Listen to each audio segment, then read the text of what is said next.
X Men utopia के last episode के अंदर हमने देखा था कि किस तरह से एक्समैन जो हैं अब वो सारे के सारे यूटोपिया नाम की एक जगह पे आ जाते हैं, जहाँ पे साइक्लोप्स सारे के सारे म्यूटेंट्स को सुरक्षित तौर पे वहाँ पे ले आता है। और एक तरह से देखा जाए तो वो लोग अब यूएसए से बाहर आ चुके होते हैं। लेकिन ये सारी बातें देख के, इतनी बड़ी हार देख के नॉर्मन ऑसबॉर्न अपना आपा खो बैठता है और वो अपनी बची कुची डार्क एक्समैन की टीम और डार्क एवेंजर्स की टीम दोनों को लेकर जो है यूटोपिया की तरफ जा रहा है साइक्लोप्स से मुकाबला करने के लिए। अब आगे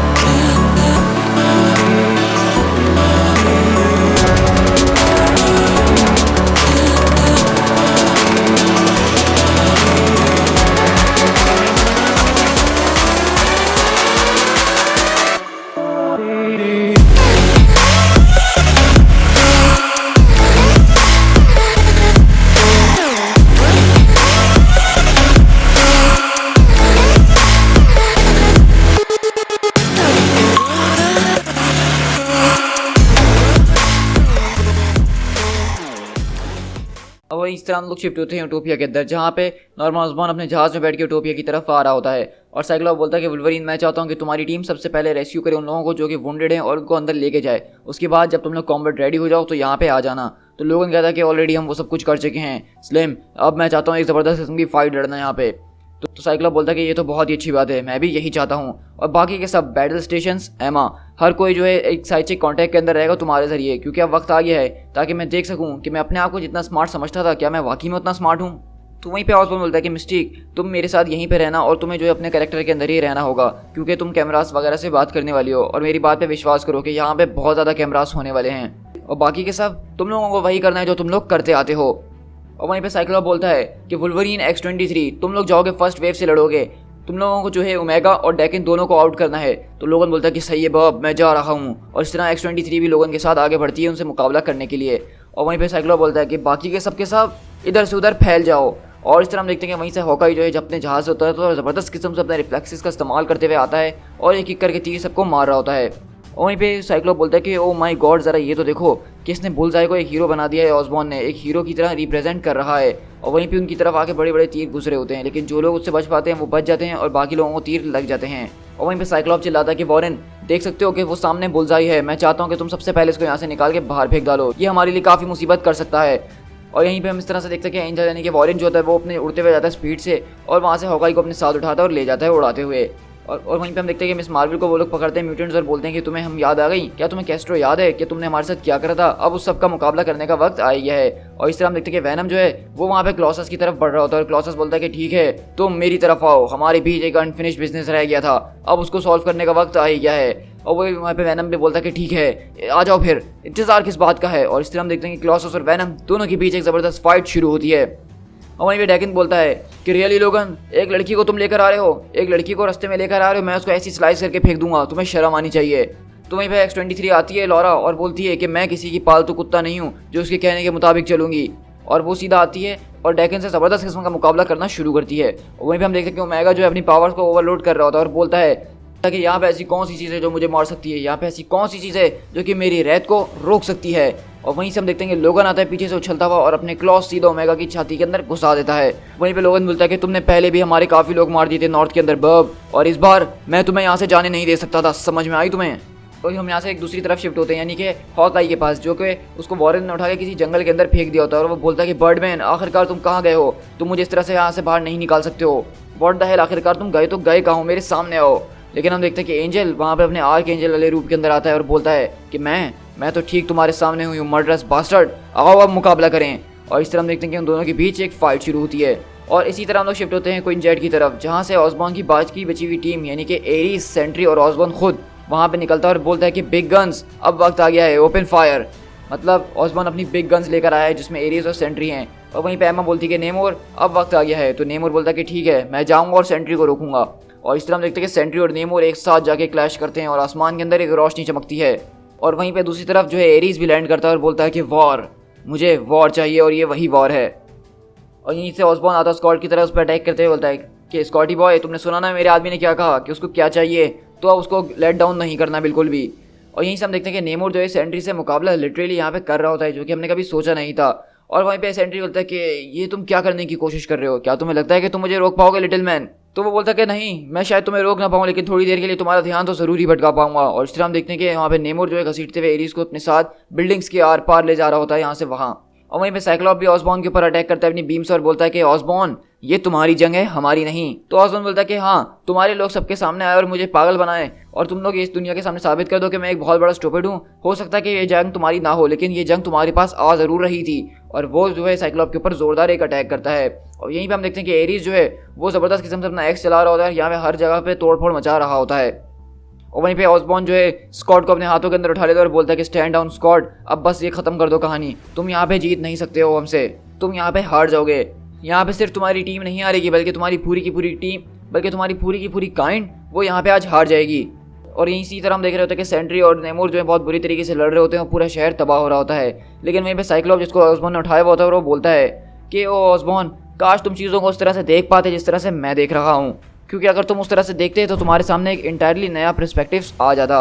और दरअसल हम देखेंगे स्क्वाड यहाँ पे किसी चीज़ को देख रहा होता है, जो कि घोड़े के ऊपर बैठ के उड़ते हुए आ रही होती है, और वो सीधा आती है और एरीज गॉड ऑफ वॉर के अंदर घुस जाती है और कहती है कि शील्ड, हार मान जाओ। लेकिन एरीज बोलता है कि नहीं, कभी नहीं, मैं तुम्हें जान से मार डालूंगा, मैं तुम्हारी हड्डियों को तुम्हारे जिस्म से अपने हाथों से ही निकाल डालूंगा और तुम्हें उसके बारे में पता भी नहीं चलेगा। और हम देखते हैं कि दरअसल यहाँ पे कोई और नहीं बल्कि ये साइलॉक ही होती है, जिसको आपको याद होगा कि वो हेला के पास गई थी कुछ मदद मांगने के लिए। तो बेसिकली उसने हेला से ये मांगा था, अगर तुम किसी गॉड को रोकना चाहते हो तो तुम्हें एक दूसरे गॉड के साथ डील तो कट करनी ही पड़ेगी ना। तो मिस्ट्रेस हेला ने कुछ पावर्स अपनी मुझे बोरो दिए हैं, ताकि तब तक मैं तुम्हें उस जहन्नुम तक पहुंचा सकूं। और इस तरह हम देखते हैं कि वहाँ पे साइलोक अपने एक नए रूप के अंदर होती है, एक नई तलवार और एक नए घोड़े के साथ। और ये सारी पावर इसको इसीलिए दी गई हैं ताकि ये एरीज से मुकाबला कर सके। और आपको याद होगा कि फर्स्ट एपिसोड के अंदर ही साइक्लॉप ने कह दिया था कि हमें एरीज से निपटने का कोई ना कोई तरीका निकालना होगा। तो आप देख रहे हैं कि साइक्लॉप की प्लानिंग भी कम नहीं है। और यहीं से हम देखते हैं कि डार्क बीस्ट भी सारे एक्समैन को मुकाबला कर रहा होता है और कहता है कि वेल, तुम लोगों के बारे में तो मुझे नहीं पता कि तुम लोग क्या कर रहे हो, लेकिन मुझे यहाँ पे काफ़ी ज़्यादा मज़ा आ रहा है। लेकिन हम दूसरी तरफ देखते हैं कि सारे लोग आते हैं और डार्क बीस्ट को घेरना शुरू कर देते हैं और मारने शुरू करते हैं और कहते हैं ये जो तुमने हमारे मकॉय के ऊपर करा है ये सब उसके लिए है। और दूसरी तरफ हम देखते हैं कि स्क्लॉसस वो पूरा वैनम से घिर चुका होता है, मतलब वैनम उसको अपनी ज़बान के अंदर अपने हाथों के बीच दबाया हुआ होता है और उसको मारने की कोशिश कर रहा होता है। Stupid metal son of a, तुम आखिरकार टूटते क्यों नहीं हो। और यहीं से हम देखते हैं कि मिमिक जो है आइसमैन से लड़ रहा होता है और बोलता है कि तुम चाहे जो भी कुछ करने की कोशिश कर लो, मैं बिल्कुल वही कर सकता हूँ और तुमसे बेहतर तरीके से। तो बोलता है कि नहीं, तुम ये सब नहीं कर सकते हो, तुम कम से कम ये तो नहीं कर सकते हो। और वहीं पे हम देखते हैं कि दूसरी एक्समैन की टीम पहुंचती है, यानी कि जो न्यू एक्समैन होते हैं, और वो बॉबी का साथ देते हुए कहते हैं कि हाँ, हो सकता है मिमिक कि तुम हम सबकी पावर्स को कॉपी कर सको, लेकिन तुम हम सबको एक साथ नहीं रख सकते हो, तुम हम सबकी पावर्स एक साथ कॉपी नहीं कर सकते हो। और इस तरह हम देखते हैं कि सारे के सारे बच्चे एक्समैन जो होते हैं वो मिमिक के ऊपर टूट पड़ते हैं। और यहीं से हम देखते हैं कि डेकिन और लॉरा जो है बहुत ज़बरदस्त तरीके से लड़ रहे होते हैं और डेकिन की बहुत बुरी हालत हो गई होती है। आई स्वेयर वुमेन, जिस किसी को भी आज तक लगा कि वो मुझसे लड़ सकता है और मुझसे जीत सकता है, उसका अंजाम अच्छा नहीं हुआ है, मैं तुम्हें एक बार फिर वॉर्न करता हूँ। और वहीं पे पिक्सी आती है लॉरा के पास और पूछती है क्या तुम बिल्कुल ठीक हो। लेकिन वहीं से हम देखते हैं कि वहाँ पे एक और म्यूटेंट आती है और कहती है कि हे जर्क, तुम्हें क्या लगा कि वो अकेली है, हमारे पास गर्ल पावर है। और वो तीनों एक साथ मिलकर अब डेकिन का मुकाबला करने लगी हैं। और यहीं से हम देखते हैं कि एमा भागते हुए आती है एक लैब के अंदर और चार्ल्स एक्सीवियर के पास आती है और चार्ल्स बोलते हैं कि एमा, एमा डियर गर्ल, कहती है कि मुझे माफ़ कर देगा कि मैं उस वक्त कुछ कर नहीं पाई, मुझे माफ़ कर देगा कि आपको इतने लंबे टाइम तक टॉर्चर किया गया है। तो प्रोफेसर बोलते हैं कि एमा, तुमने हमेशा की तरह वही करा है जो तुम हमेशा से बेस्ट करती हो, और सच में इस बार भी तुमने काफ़ी ब्रिलियंट प्लान चला था। अब हम लोग बस यही कर सकते हैं कि उन लोग को इसकी कीमत चुकानी पड़ेगी और ये सबको ख़त्म करना होगा, और उसके बाद ताकि कोई दोबारा हमारे साथ ये सब ना कर सके। मुझे उस वक्त तुम्हारी मदद की बहुत ज़्यादा ज़रूरत है, क्योंकि मेरा और स्कॉट का ये आखिरी प्लान था और ये सच में बहुत ही बड़ा प्लान है, क्योंकि सेंट्री जो है वो काफ़ी बड़ा है। सेंट्री के पास गॉड लाइक पावर्स हैं, उसकी कोई लिमिटेशंस नहीं है। अगर सारे के सारे एक्समैन भी जमा हो गए तो हम सेंट्री को एक साथ मिलकर हरा नहीं पाएंगे। लेकिन ये शुरू की बात है, जब सेंट्री आउट ऑफ कंट्रोल होना शुरू हुआ था तो सारे के सारे लोग जमा हुए थे। उस वक्त मैंने सेंट्री के दिमाग के अंदर एक वाइट रूम बना दिया था। अब मैं चाहती हूँ चार्ल्स कि तुम मुझे जो है उस सेंट्री के दिमाग के अंदर मेरे साथ चलो और अपनी पावर्स मुझे दो, ताकि हम लोग सेंट्री को जो है वापसी उस वाइट रूम के अंदर लेकर आ सकें, और इसी के जरिए हम सिर्फ जो है एक गॉड को लोबोटोमाइज कर सकते हैं। इसके अलावा हमारे पास कोई और रास्ता नहीं है।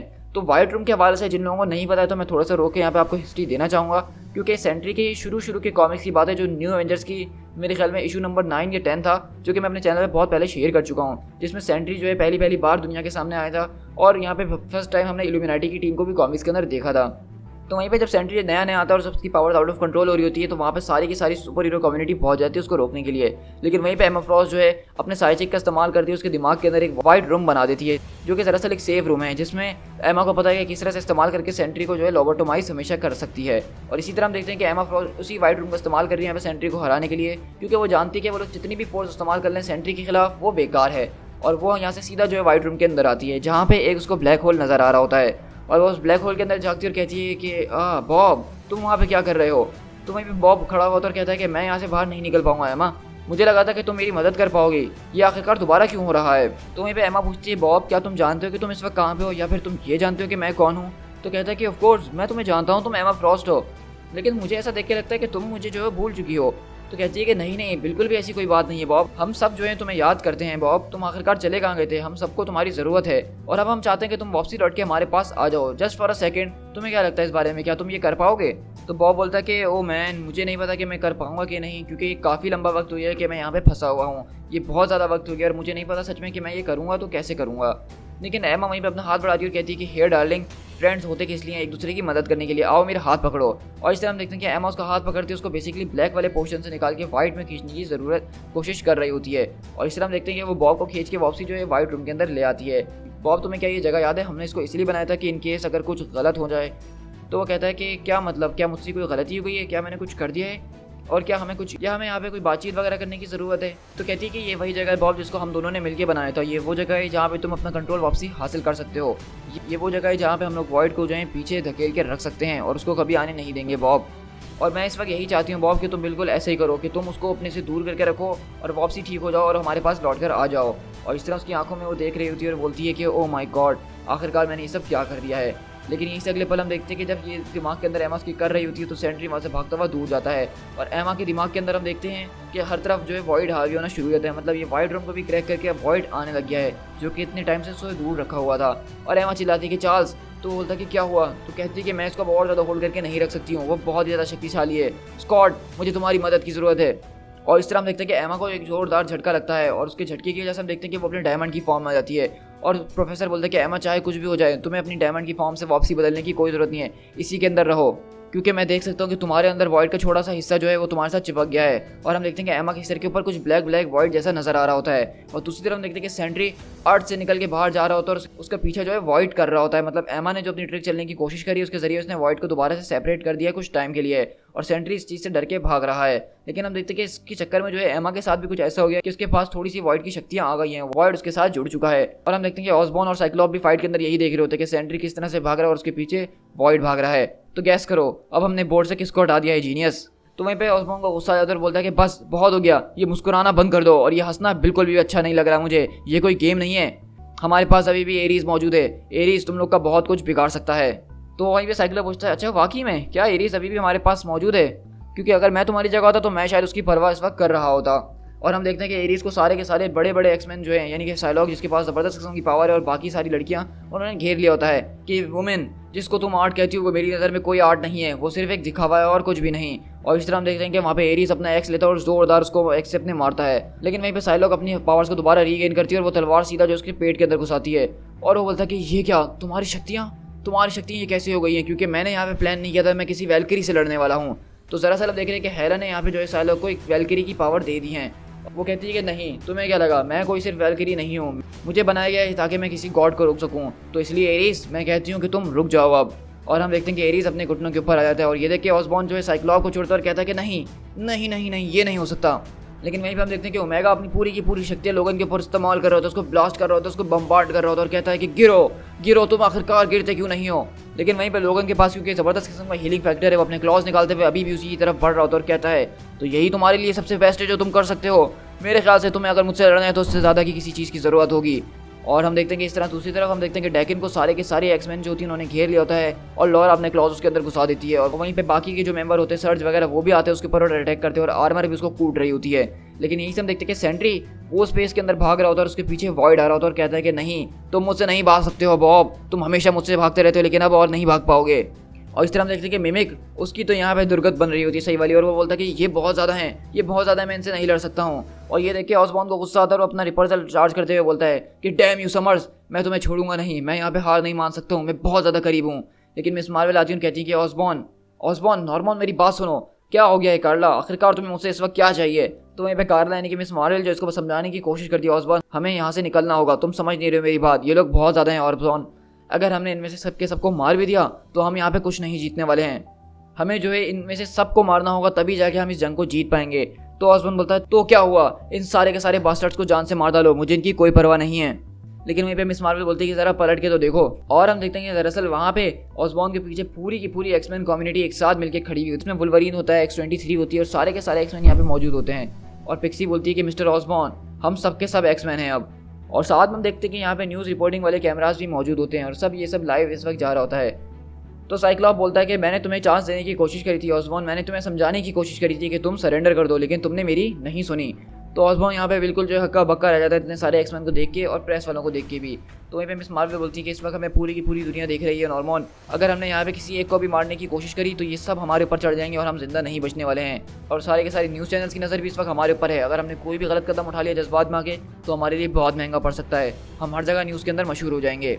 लेकिन इस तरह ही देखते हैं कि ऑसबॉर्न वहाँ पे सोचता है सारे के सारे एक्समैन को तरफ देखते हुए और कहता है कि फॉल बैक, और अपनी वहाँ से वो पूरी की पूरी टीम उनको घसीटते हुए वहाँ से उठा के ले जाता है। और यहीं से जो है हम देखते हैं कि आइसमैन आता है और बोलता है कि लगता है कि बॉस इस बार आपने ज़बरदस्त तरीके से गेम को ख़त्म कर ही दिया है। साइक्लोप बोलता है कि हाँ हमने इसको बहुत अच्छे तरीके से करा, लेकिन अब बस मेरे पास एक और हथियार है जिसको मुझे चलाना होगा, सिर्फ एक और बॉम्ब जिसको मुझे गिराना होगा। और इस तरह स्कॉट जो है वापसी प्रेस वालों के सामने आता है और बात करना शुरू करता है और कहता है कि हेलो मेरा नाम स्कॉट समर्स है और मैं एक एक्समैन हूँ 15 साल की उम्र से, और जैसे कि यहाँ पे सबके सब मेरे साथ जो लोग मौजूद हैं वो भी अपनी पूरी ज़िंदगी से एक म्यूटेंट ही रहे हैं मेरे जैसे ही। और इस वक्त हम जिस जगह पे मौजूद है, जिस जगह पे हम खड़े हुए हैं, ये एक अलग ही सिटी है, ये एक तुम्हारे शोर से बहुत ही दूर की बात है, ये एक फोर्ट्रेस है जिसको हमने ऑक्यूपाई कर लिया है। ये ग्राउंड अब बहुत ज़्यादा सेक्रेट ग्राउंड बन चुका है, नो म्यूटेंट्स और नो फैमिली जो यहाँ पे हमारे साथ रहना चाहेगी उसको बिल्कुल भी हार्म नहीं किया जाएगा, और इस जगह के ऊपर कोई भी म्यूटेंट ब्लड स्पिल्ड अब नहीं होगा आज के बाद से। हमारे बच्चों को जो है आज के बाद से कोई भी हंट करने की या हार्म करने की कोशिश नहीं करेगा, अगर उन लोगों के साथ ऐसा किया गया तो अब हम लोग उसके खिलाफ सख्त एक्शन लेंगे और तुम लोगों के ऊपर केस तक कर सकते हैं। हो सकता है कि इस अल्टीमेट प्राइस के लिए हमने यहाँ पे एक बहुत बड़ा सेक्रीफाइस आज रात कर दिया हो, लेकिन इस बात को मैं तुम लोग के साथ मिलकर यहाँ पे प्रूफ करना चाहता हूँ कि मेरी बात ध्यान में रखो कि हम लोग तुम लोगों का किसी भी किस्म का कोई भी हार्म नहीं चाहते हैं। हम पिछली कुछ डिकेड से जो एक दूसरे को हार्म पहुँचा रहे हैं, एक दूसरे के साथ लड़ रहे हैं पर्सनली, प्राइवेटली या मैटर ऑफ लॉ के ऊपर, लेकिन हमने शुरू से जो है तुम लोगों को प्रोटेक्ट करना चाहा है और हम आगे भी हमेशा तुम लोगों को जो है प्रोटेक्ट करने की कसम खाते हैं, चाहे हमारे बीच के हालात कैसी भी रहें। लेकिन अब से हम लोग को जो है यहाँ पे आज़ाद छोड़ दिया जाएगा, हम लोग अब से यहाँ पे आज़ादी के साथ रहेंगे। और इस तरह हम दूसरी तरफ यहाँ पे शिफ्ट होते हैं नॉर्मन ऑसबॉर्न के पास, क्योंकि अब इतनी बड़ी हार के बाद आके वो चुप तो बैठने वाला था नहीं, तो उसको अपने पास से जो है कुछ ना कुछ तो बोलना था ही। और वो कहता है कि माय फेलो अमेरिकन्स, मैं यहाँ पे आप लोग के सामने खड़ा और इस बात को डिक्लेयर कर दूँ कि फाइनली हम लोग उस मुसीबत से बिल्कुल आज़ाद हो चुके हैं, हम लोग फ्री हो चुके हैं। वो सारी की सारी मिलिटेंट म्यूटेंट्स होते हैं जो मेनेंस बन के हमारे शहरों को डरा रहे थे, हमारी सेफ्टी को बर्बाद कर रहे थे, अब वो हमसे बहुत दूर जा चुके हैं। और इसके अंदर मेरे एक्समैन ने मेरी मदद करी और साथ साथ मेरे एवेंजर्स ने भी, और इसी के ज़रिए हम सब ने जीत हासिल करी है। तो दरअसल हम देख रहे हैं कि ऑसबॉर्न यहाँ पे प्रेस वालों को ये बताना चाह रहा है कि उसने अपनी टीम के जैसे एक्समैन जो है कि एक बहुत बड़ा थ्रेट था उसको अमेरिका से निकाल के बाहर फेंक दिया है। मतलब उसने कहानी को जो है उस तरह से सुनाया है जिस तरह से साइक्लोप ने नहीं सुनाया था। और इस तरह वो टीवी में आके यहाँ पे अपनी सारी बातें कर रहा होता है और ये सब बातें कर रहा होता है कि जिसको वो लोग यूटोपिया कहते हैं, मैं उसको कहता हूँ एक प्रिजन। लेकिन खैर है, अगर वो उस प्रिजन के अंदर खुशी खुशी रहना चाहते हैं तो वो रह सकते हैं, लेकिन असल बात ये है कि हमने जो शुरू करा था हम उसके अंदर जीत चुके हैं। लेकिन वहीं पीछे से हॉकाई आता है और उसके कान में बोलता है कि ओजी वैसे ये बातें हम दोनों लड़कियों के बीच में रहनी चाहिए, लेकिन एक्चुअली क्या तुम्हें वाकई में इस बात पे बिलीव है कि तुम ये जो सारी यहाँ पे क्रैप बेचने की कोशिश कर रहे हो उसमें ज़रा सी भी सच्चाई है? तो ऑसबॉर्न बोलता है कि मेरी बात पे विश्वास करने की कोशिश करो हॉकाई, मैं सिर्फ इस पर बिलीव नहीं कर रहा हूँ बल्कि इसके साथ जी रहा हूँ, क्योंकि अभी तो सिर्फ शुरुआत है, अब इसके आगे जो होने वाला है वो पूरी की पूरी दुनिया बदल के रख देगा। और इस तरह हम देखते हैं कि यहाँ पे यूटोपिया के अंदर सारा का सारा काम जो है शुरू हो गया होता है, मतलब मेंटेनेंस का काम, यहाँ की सारी चीज़ों को सही किया जा रहा होता है, वुंडेड्स को जो है चेक किया जा रहा होता है, और समर यहाँ खड़े होकर सबको देख रहा होता है। और पीछे से एमा उसके पास आती है और सारे के कुछ म्यूटेंट्स आते हैं और उसको रिपोर्ट देने की कोशिश कर रहे होते हैं कि किस तरह से सिटी को दोबारा बिल्डअप करने की कोशिश की जा रही है। टेलीपोर्टर्स हर एक उस म्यूटेंट को यहाँ पे लेकर आ रहे हैं जो कि हमारे साथ रहना चाहता है, और इस तरह की फला चीज़ें वो बता रहे होते हैं। तो साइक्लोप बोलता है कि मुझे सिर्फ यहाँ खड़े हुए 3 मिनट हुए, तुम लोग फिर मेरे पास ये सारी चीज़ें लेकर आए गए हो, कम से कम मुझे एक कप ऑफ कॉफ़ी तो दे दो और मुझे 3 मिनट दो, उसके बाद मैं आगे सारी प्रॉब्लम्स को डील करना शुरू करूँगा एक के बाद एक, और यहाँ से तुम लोग अब सब जा सकते हो। तो एमा बोलती है क्या तुमने उसको सुना ना, तुम लोग यहाँ से जा सकते हो। और एमा साइक्लोप के पास आती है और कहती है कि वेल तुमने आखिरकार ये कर ही दिया। तो कहता है कि सिर्फ मैंने नहीं एमा बल्कि हम सब ने मिलकर ये करा है, और कहती है कि आखिरकार हमारे पास एक होमलैंड आ ही गया है जहाँ पे हम लोग रह सकते हैं और हमारे ऊपर कोई नज़र रखने वाला ना होगा, हमें कोई रोकने वाला नहीं होगा। लेकिन ये पहली बार नहीं हो रहा है कि हम किसी आइलैंड के ऊपर आ रहे हैं, क्योंकि पहले भी हम एक आइलैंड के ऊपर गए थे और वहाँ का जो है अंत बहुत अच्छा नहीं हुआ था। तो साइक्लोप बोलता है कि नहीं, इस बार जो है ये चीज़ें उस तरह से नहीं जाएंगी जिस तरह पहले जाया करती थी। तो एमा बोलती है कि तुम आखिरकार इस बारे में इतना श्योर कैसे हो इस बार? तो कहता है कि मैं सिर्फ उसी तरह से श्योर हूँ जिस तरह हमने ऑसबॉर्न को हराने के लिए अपना फेथ रखा था। तुम्हें मेरे अंदर फेथ रखना ही होगा एमा। और मैं इस बात को भी जानता हूँ कि मैं अब यहाँ पे अकेला नहीं हूँ, मेरे साथ मेरी पूरी की पूरी टीम मौजूद है। और इस तरह हम देख जाएंगे बेसिकली यहाँ पे हमारी इस कहानी का एंड हो जाता है। सो गाइस, इस कहानी के आखिर में मैं आपसे कुछ बातें डिस्कस करना चाहूँगा इस स्टोरी के हवाले से, क्योंकि ये स्टोरी एक बहुत ही ज़्यादा ज़बरदस्त और एक्समैन की स्टोरी लिखी गई है रिसेंट टाइम्स के अंदर। तो अगर हम बात करें एक्समैन की पूरी क्रोनोलॉजिकल टाइमलाइन की, तो एक्समैन के साथ पिछले कुछ सालों से बहुत कुछ होते हुए आ रहा है। सबसे पहले अगर हम बात करें तो जिनोशन नाम का एक आइलैंड जहाँ पे 16 मिलियन म्यूटेंट्स रहा करते थे और वहाँ पे एमा फ्रॉस्ट वगैरह भी हुआ करते थे, लेकिन उस पूरे के पूरे म्यूटेंट आइलैंड को उड़ा दिया गया था एक न्यूक्लियर बॉम्ब से, जहाँ पे वो सारे के सारे म्यूटेंट्स मर चुके थे। उसके फौरन बाद हाउस ऑफ एम का इवेंट होता है और जो म्यूटेंट्स बचे कुछ थे अब उनमें से भी और ज़्यादा म्यूटेंट्स खत्म हो गए। तो मतलब म्यूटेंट पॉपुलेशन दिन पे दिन कम होती जा रही थी और उनकी मुसीबतें और ज़्यादा बढ़ते जा रही थी। और इसी तरह हमने देखा था कि साइक्लॉप जो है अब वो एक्समैन का लीडर बन गया था और चार्ल्स एक्सेवियर यहाँ से हट चुके थे, वो अब इनके लीडर नहीं थे क्योंकि साइक्लॉप और चार्ल्स के बीच बहुत ज़्यादा डिफरेंसेस आ गए थे। तो इसी के साथ हमने देखा कि किस तरह से साइक्लॉप का ये पहला एक बड़ा मिशन था जिसके अंदर उसने एज ए लीडर अपने आप को प्रूव किया है। और हमें ये देख के लग रहा है कि वाकई में साइक्लॉप के अंदर इतना दम है कि वो एक्समैन का लीडर बन सकता है, उनको लीड कर सकता है। क्योंकि यहाँ पे जिस तरीके से उसने नॉर्मन ऑसबॉर्न को हराया है ये किसी और के बस की कोई बात नहीं थी। नॉर्मन ऑसबॉर्न जैसा चालाक और मक्कार आदमी उसको हरा देना एक आसान कहानी नहीं थी। और यहीं पे हमने देखा कि एमा फ्रॉस्ट ने बहुत ज़बरदस्त तरीके से उसका धोखा दिया है और जो कबाल के अंदर उसकी मौजूद थी वो सिर्फ इसी वजह से थी कि उसका फ़ायदा उठा सके। और एमा ने इसी के लिए जरिए नेमोर को भी अपनी तरफ कर लिया और नेमोर ने म्यूटेंट के साथ देना शुरू करा और उन लोगों को एक नया होमलैंड दिया है जिसको वो ओटोपिया का नाम दे रहे हैं। और अब से म्यूटेंट जो है इसी आइलैंड के ऊपर रहेंगे जिसको ओटोपिया कहा जाता है। तो हमारी आगे की जो एक्समैन स्टोरीज होने वाली हैं डार्क रेन के अंदर या डार्क रेन के बाद भी वो इसी आइलैंड के इर्द गिर्द घूमती रहेंगी। और अब आगे जाके एक्समैन के स्टोरी और भी ज़्यादा इंटरेस्टिंग होने वाले हैं। जैसा कि आप देखें कि एक्समैन आहिस्ता आहिस्ता अपना घर उनको मिल चुका है, वो अपने लोगों की कम्युनिटी दोबारा से बिल्डअप कर रहे हैं और इस तरह एक्समैन भी बढ़ते जा रहे हैं। सो गाइस, आई होप कि आपको मेरी वीडियो काफ़ी ज़्यादा पसंद आई होगी और एक्समैन का ये स्टोरी आर्क भी आपको बहुत अच्छा लगा होगा। तो इसी के साथ मैं चाहता हूँ कि आप मेरी इस वीडियो को लाइक करें और कमेंट करके मुझे बताइएगा कि आपको ये स्टोरी कैसी लगी। और साथ ही साथ इस वीडियो को अपने दोस्तों के साथ शेयर ज़रूर कीजिएगा। और चैनल को सब्सक्राइब नहीं करा है तो यार चैनल को सब्सक्राइब फ़ौरन से कर दो। इसके लिए तुम्हें जो है वुल्वरीन जैसे क्लॉज उसके अंदर घुसाना हो सब्सक्राइब बटन के अंदर, या एरीज गॉड ऑफ वॉर की तरह एक्स घुसाना हो। बस तुम लोग यार उसको सब्सक्राइब कर देना और उसी से मुझे जो है बहुत ज़्यादा मोटिवेशन मिलती है इस तरह की वीडियोज़ बनाने की। So guys, this is Speed Tiger, मिलते हैं अपनी नेक्स्ट वीडियो के अंदर। Till then, thank you so much.